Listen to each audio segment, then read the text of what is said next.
Hello everyone. I just want to show you how to get started on your portrait that you're going to make from type. So in Adobe Illustrator, you're going to File, New. You can set up a letter sheet of paper right here, which is my default. So what I'm going to do is I'm going to call this, I'll just call it Type Portrait.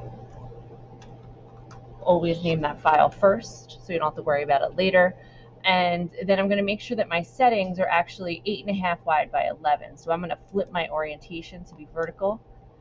So now I named my file. My width is 8.5, height is 11. Makes my orientation portrait.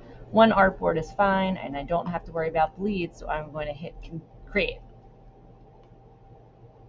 Now that I have my artboard open, I'm going to file, place, and I'm going to place the picture that I'm going to use.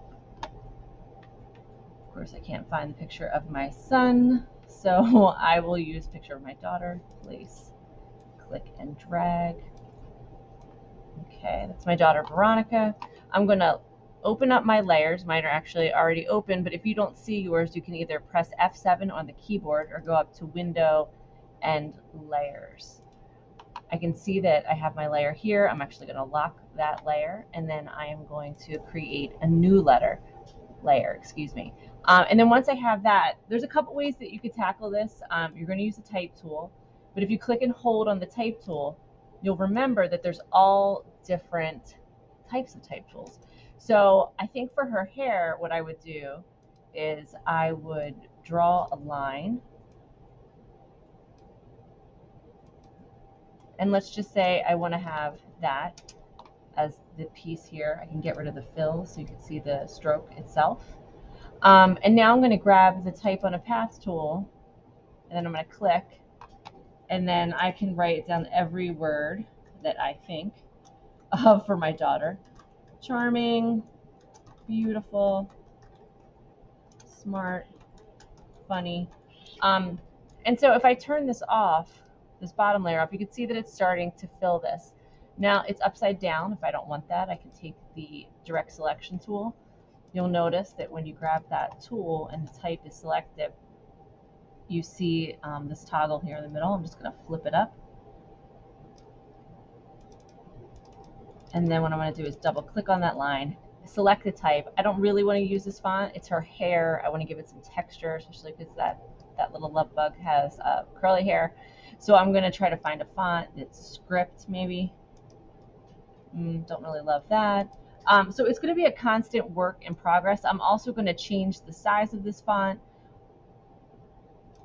And I'm going to have different size fonts for her hair because, again, she has curly hair, it has texture, and it's a good way for me to show that with her hair and even with like highlights. So I have a start there. I can also move this up a little bit if I wanted to get closer to the line. And then I would just start going with her eyes. You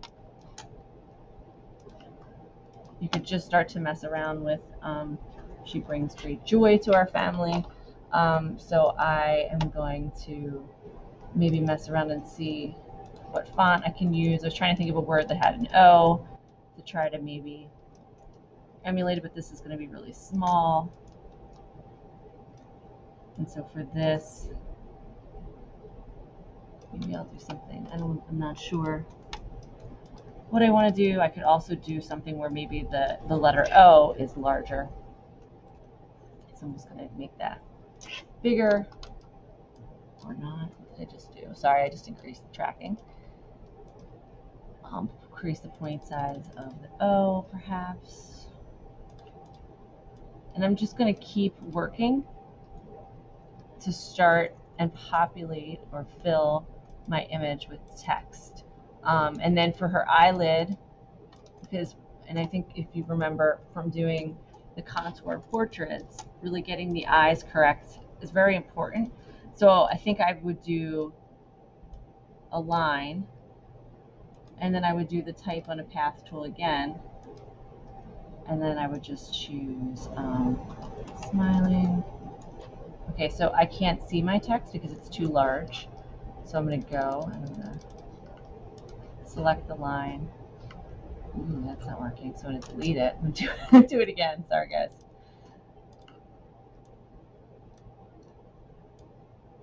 Okay, let's just see. Switch that. Text on the path tool. Click on the line. Okay, there we go. So I might even make this a little smaller because it's a detail of the eye line. I could even, if I wanted to, perhaps have it fade off a little smaller so that it starts to take the shape of the eye a little bit better. And then I would just continue working, adding text, using different sizes. If you want to use different fonts, experiment and see what that looks like. That's fine too.